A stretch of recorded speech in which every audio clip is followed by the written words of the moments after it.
Jeremy, tell my audience about your professional life, your association with the IEEE organization, and more specifically, what your role entails managing the HPEC virtual event for the IEEE Boston section.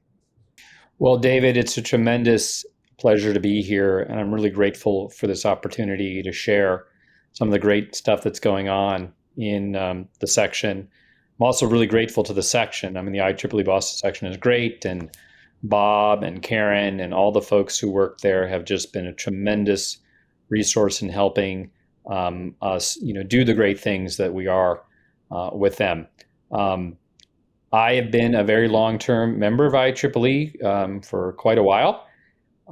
I work at MIT Lincoln Laboratory. I also have other appointments at MIT. I'm mostly involved in leading supercomputing efforts there. I also do a lot of research in AI and network analysis and supercomputing and big data. The conference that we've been running with HPEC, the HPEC conference that we've been running with the IEEE Boston section, was actually a conference that started at Lincoln Laboratory over 25 years ago as a little workshop with I'd say about 20 papers in it. And then over time it grew, and it just became apparent that it would be tremendous to leverage the resources provided by the IEEE Boston section to help it grow and become a bigger event. And that happened about 10 years ago. And it was a very successful in-person event, primarily a regional event, although we would definitely get people from all over the country, but primarily a regional event. Boston, of course, is a great region to host technical conferences because there's so many things going on here.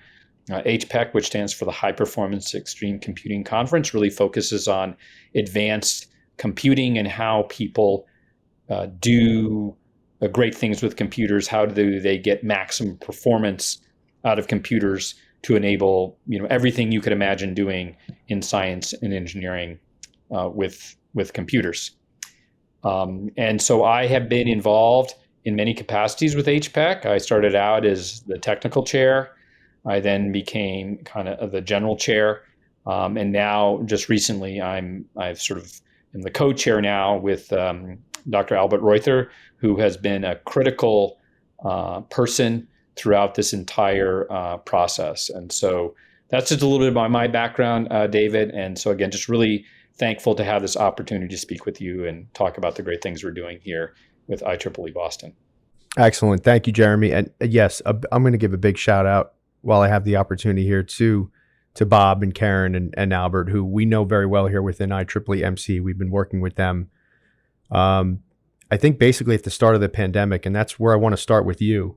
The IEEE Boston section made the pivot to online events, as did the entire world, frankly, when the pandemic hit. However, even after coming out of COVID this year, your group kept a number of conferences as 100% virtual, HPEC being one of them. And as you mentioned, this was an in-person only event from, if my data is correct, from 1997 to 2019. And now it's only offered as virtual. In other words, the plan is to keep it online. Why did you decide to keep this format? Will it stay this way for the foreseeable future? Well, I think we had a number of big advantages when the pandemic hit. One, being a section associated conference, we have a sort of a fair amount of consistency in leadership over the years. We didn't have the challenge of always having to think about where we were every year.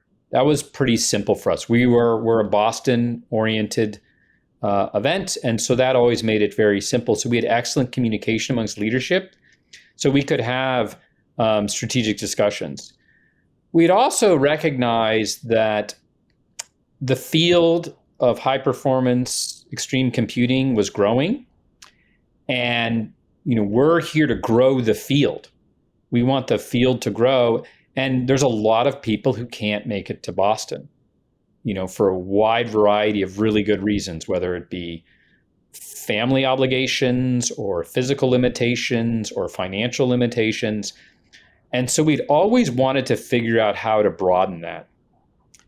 In addition, being part of a supercomputing center, well, for those of you who don't know, the internet was originally built to connect supercomputing centers with their users. And so we've always had a really strong online learning and virtual working understanding. And so we had a lot of comfort with those kind of things. We do a lot with online learning already. So we had a lot of comfort with that. And so we had been thinking, and we'd been thinking even before the pandemic, it would be great to be able to do something virtual to reach a much bigger audience and a lot of the people who can't make it to Boston. And so when the pandemic hit and we could kind of see what people were doing, we sort of viewed it as an opportunity to do it. So we pivoted immediately. I think we were the first conference that I'm aware of that said we were going to be at least hybrid at that time, prior to the call for papers being done. So people could submit to us knowing that whether they could travel or not, they would absolutely have a place to present. And then the results and feedback of that was extraordinary. Our number of submissions went up quite significantly. The participation went up quite significantly. The costs went down dramatically, and the number of people who see each presentation went up dramatically. So it was just a win across the board for us that first year, and that has sustained itself. And so we couldn't think of a reason why we would go back to the old way of doing things that, that wouldn't dramatically raise our costs and dramatically reduce the participation. Just to give an example, we halved our registration fee, right? Most conferences, and we have one of the most affordable registration fees, and for a significant fraction of the audience, we're just free. Like we were able to become free. And so to me, if our goal is to grow the field, this was really doing that. And again, being affiliated with a section, we also had the ability that if we did have to become hybrid, we wouldn't have to figure much out. We could do that relatively quickly. We could make it work. We know where we would be. We wouldn't have to figure that out. I think a lot of conferences, they spend a lot of effort having to figure out where they have been and where they're going. And because we're a section affiliated activity, we've never really had to figure that out. We always knew where we were, and it kept it very simple, and we didn't have to do that. So I think that's kind of the reasons. If for some reason it became apparent that we needed to become hybrid, it wouldn't be difficult for us to do that. We would know how to do that. But right now, the virtual thing has just been such a huge success in terms of accessibility and environmentally. I mean, the fact is the carbon footprint of attending a conference is typically 3 years a person's allocation of carbon. And it's the single easiest way to make a dramatic impact is to, have virtual conferences. It's quite, and so there was a lot of folks are under these green mandates now. And so that, even traveling for those reasons. So just all these things is kind of why we're sticking with virtual. But if we had to go back to hybrid, we know where we would be. We'd be right here in Boston working with the IEEE Boston section. So to that end, maybe this approach is not applicable to everyone out there in my audience who's listening, but because you're geographically tied to the section in which these conferences are held, it works. In other words, if I had an international show that traveled around the world from city to city, maybe this isn't the approach for you, but the fact that you are, in IEEE terms, an MGA sponsored event, it works and it makes sense. I want to go back to something you said about the section and the staff. Is there anything to be said, and you started to elaborate on this a little bit, about the continuity in your group, Jeremy? In other words, is there something to the fact that Bob Alonji, an IEEE staff member, is a constant fixture that you can attribute to the success of HPEC?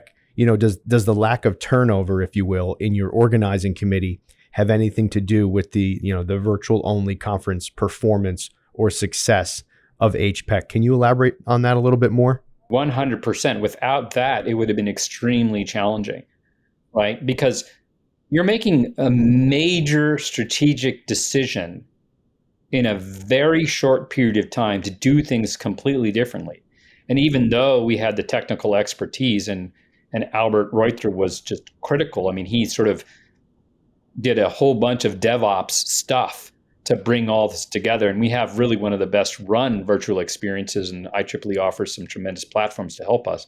But we did a lot. I mean, we're computing people, so we weren't shy of that.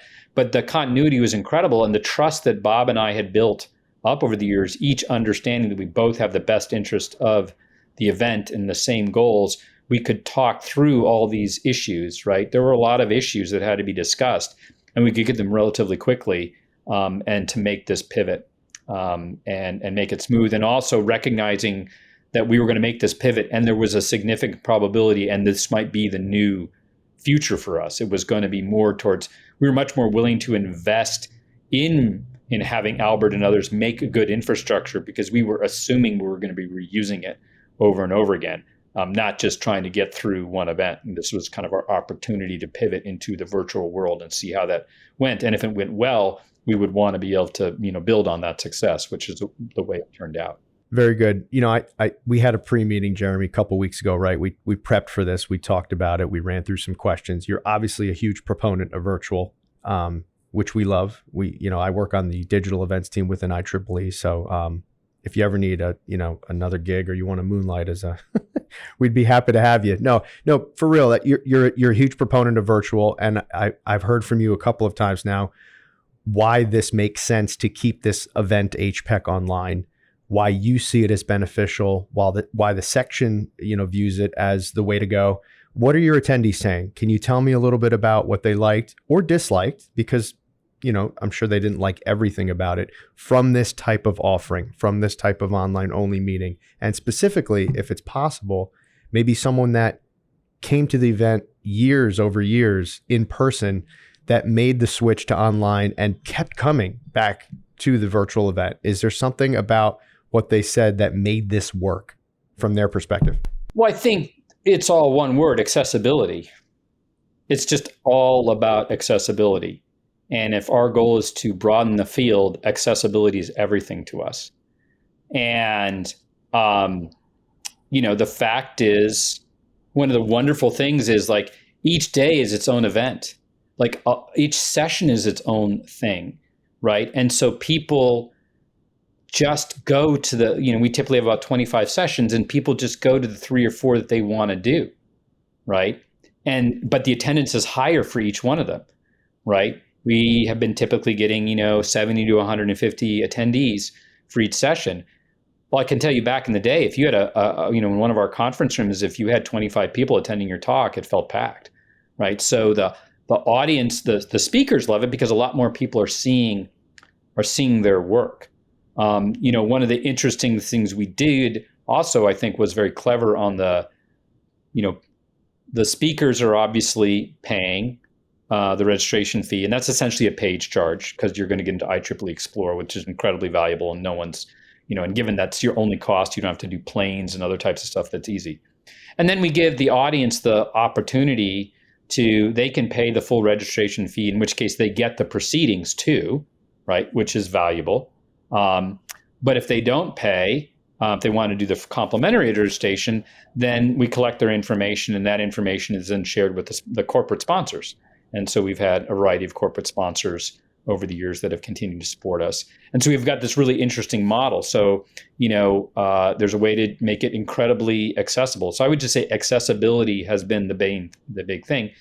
There is sort of a trope where people say, "Oh, I wish we could be in person." I'm like, "Well, yeah, but if this was in San Francisco, would you have gone?" And they're like, "Well, no." So that's the answer, right? Yes, maybe for a few locals that there was the ability to come and have some elbow rubbing and stuff like that. That was nice. But we're 3 to 4 times the size that we were before, right? So I don't think I'm not aware of anyone who's like, "I'm not going to HPEC anymore because it's no longer in person." You know, I have a lot of people are saying, I went to 3 sessions. In the past, it would have been impossible for me to do that. I couldn't have gone to just 3 sessions because I saw your agenda and there's only 3 things that really, I felt, okay, I can make the time to do that. And so that's been really, really amazing. So I would just say it's all about accessibility. And likewise, there are so many conferences now that have gone back to in-person because that's what people want. A lot of people want those things.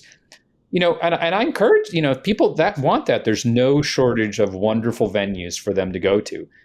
But and I'd say we're in the minority right now, but there are, and so we're happy with this sort of dichotomy that, hey, if you want a virtual experience, we offer a fantastic virtual experience. If you want an in-person experience, I can point you to a lot of great venues where you can have a fantastic in-person experience and have that situation too. So there's no kind of income. It's not one or the other. There's just choices now, and it depends on what people want at any moment in time. And so we just we're one offering. I think we have seen fewer conferences do hybrid, right? And I think that because it is definitely more expensive, an in-person conference is about 1/10 the cost of a virtual conference, about 1/10 the cost of an in-person conference to run. A hybrid conference is essentially 10% more to run than an in-person conference because you still have those costs of running the virtual element. At least that's kind of how I've seen the math work out. I'm sure different people have different math, but so I haven't seen a lot of hybrid events, although maybe that will start developing more as well. Let me go back to something you said about, obviously for content and for people watching sessions, especially when it comes to parallel programming, when there's 2, 3, 4 concurrent tracks. I get it. If you're at an in-person event, you really have to be selective in what you're going to go watch, right? Because you can only be in one place at one time. And if those other sessions weren't recorded, well, you just missed out. You can't go back to that particular paper or author that you wanted to see. In a virtual environment, assuming HPEC records all the sessions, you can watch the stuff. Yeah. No, so we don't record. We don't. You don't? Okay. We intentional. It's live theater. Okay. It's live. We've treated very much as live theater. We also find that there is an opportunity for apps to be a little bit more extemporaneous for the speakers when they know they're not being recorded. In addition, there's a lot of paperwork you have to keep track of to do that. So we do have online proceedings, right? So we have so there are papers, right? So people, in a certain sense, the typical presenter is giving a rather short talk. We've compressed things because people's attention span. So a typical session for us is 5 15-minute talks. And so it goes fast, right? And it's really meant to be highlights. It directs people to the proceedings. So they go to IEEE Explore if they want to read the full proceedings, or they can get them, through if they've paid for the registration. In addition, one of the things we've done is we now create a Zoom breakout room for each speaker. So after the session is over, if you want to go and hang out with the speaker, you can still do that just like you would do in the day, where if after the session broke up, you would, and you go to the room and there are 2 or 3 people hanging out, just having a longer conversation with the speaker. The thing we can do in virtual, because you don't have to worry about people have to get back to wherever they traveled from, is we've just expanded the time. So we're 5 days and we have no parallel sessions. Right. And so people love that. So we have no parallel sessions. And if we had to get bigger, we could just expand it longer, and it has no impact, whatsoever. So you can make it a 10-day conference. People will go to the 3 or 4 events that they go to. Right. And I'd say each day is sort of managed as its own event a little bit more.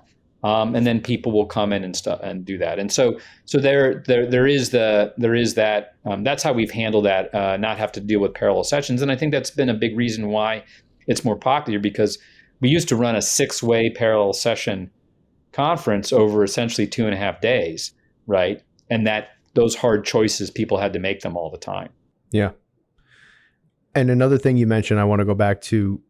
Let's talk about maybe a little bit of the cons or the drawbacks of virtual events. The rub on them is that, like you said, the networking is subpar.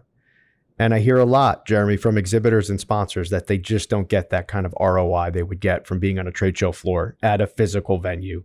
Do you hear any of that with HPEC? Do you get any of that feedback from the audience? There's statements out there that people make.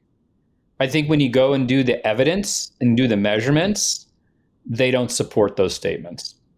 In fact, the evidence and the measurements overwhelmingly paint the opposite picture, but it has become sort of a thing to say that these things, but I just haven't seen we're very science driven in our decisions, and we go with the evidence, and the evidence we've seen pretty much paints the opposite picture of that, and so we just haven't seen it, right? We haven't seen it. I think that, the networking opportunities are fantastic because the audience is much bigger, right? And there's all kinds of people who simply would be unable to attend this event. I mean, think about anyone with family obligations and what it's like to have to go to a 3-day event that you have to travel to. It's hard. I mean, what do you do if you're a single parent?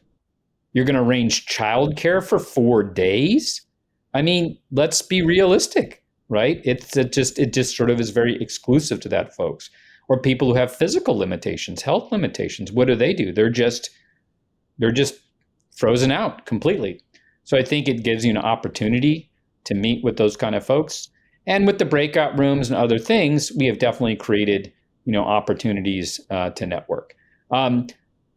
If you want an excuse, though, to travel to a different city and see the sights and, engage in that kind of really enjoyable thing, we don't provide that, right? And so I'm sure people who like to do that, and again, the good news is there are so many in-person events now that people can more than get that. But we're the event, we're the virtual event that can, all those other people who can't go to those, right? We're a place for them.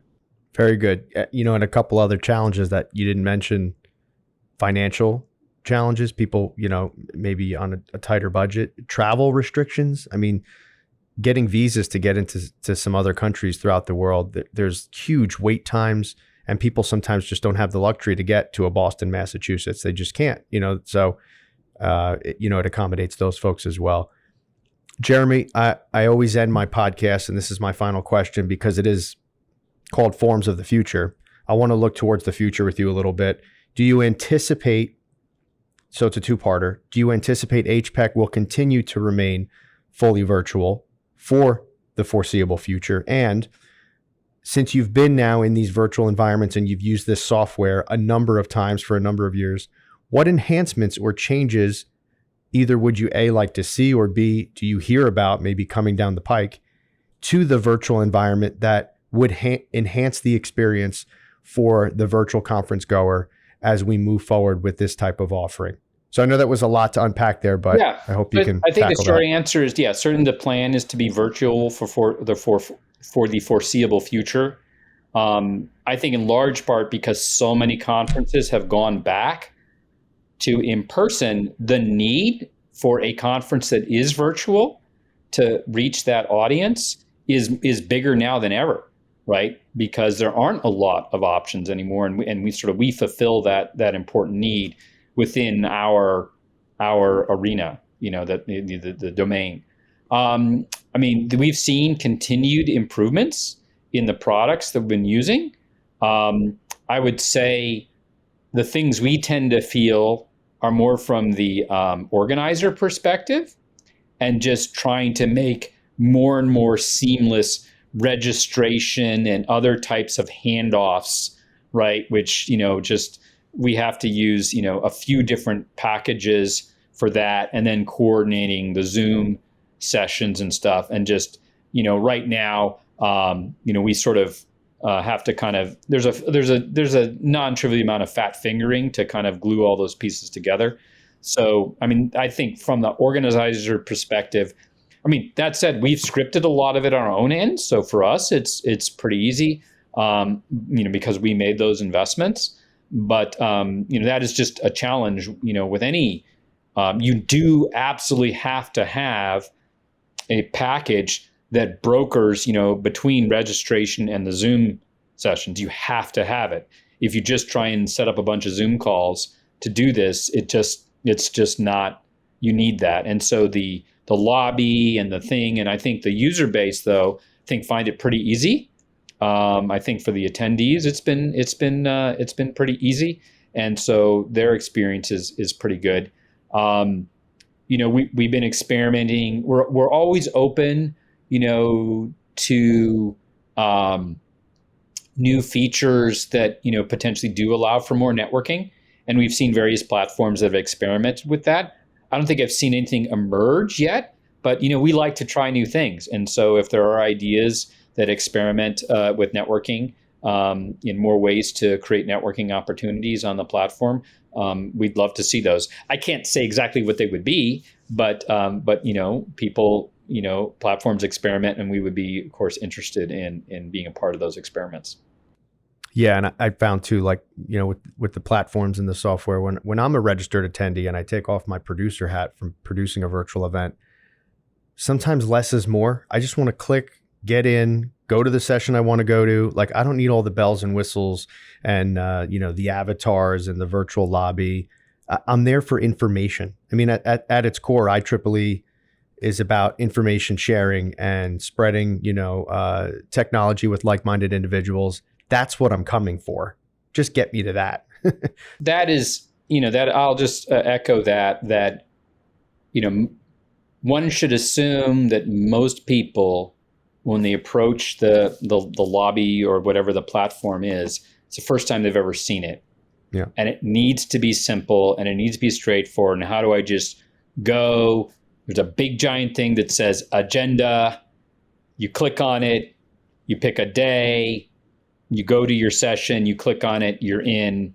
That needs to be crystal clear, because that's what most people are. They're coming in 5 minutes before the session starts. They're coming to see the session, to see those speakers. And that needs to be really, really, really quick. And again, I think for us, the principal networking thing has been the post-session breakout rooms with the speakers. And if that's something the platform could, somehow think about, would be interesting, right? Because that is something that people do like. They do like to be able to hang out with the speaker. And you go to that room, and it's usually like the speaker and two people, and they might have a 45-minute conversation exactly the way you did when you had an in-person conference, right? After the session, you and a speaker would go and hang out and just talk for a while. And so that's sort of how we're doing that. Yeah. Excellent. Jeremy, I want to thank you for being here today and enlightening my audience and talking to us about your experiences with virtual events and HPEC specifically. To anyone out there who maybe is thinking about pivoting to virtual or has its doubts about its longevity, listen to Jeremy. Think about some of the things that he's talking about. It might not be for you. Like we said, this is a local, regional event that's based in a section with continuity and sort of the same players involved year over year. If that speaks to your IEEE group, this is probably something you want to consider. Jeremy Kepner from MIT Lincoln Lab and a longstanding IEEE member, thank you so much for chatting with me today. I appreciate you. And let's keep this conversation going. Thanks so much. Thank you so much. It was a real pleasure. I really appreciate the opportunity. Thanks for joining, everybody. Again, this is David Stankiewicz for the IEEE Forums of the Future podcasts. If you'd like to learn more about IEEE MCE or Forums of the Future, please visit our website at IEEEMCE.org and search Forums of the Future. And of course, don't forget to subscribe to our channel on Spotify, Apple Podcasts, and Google Podcasts.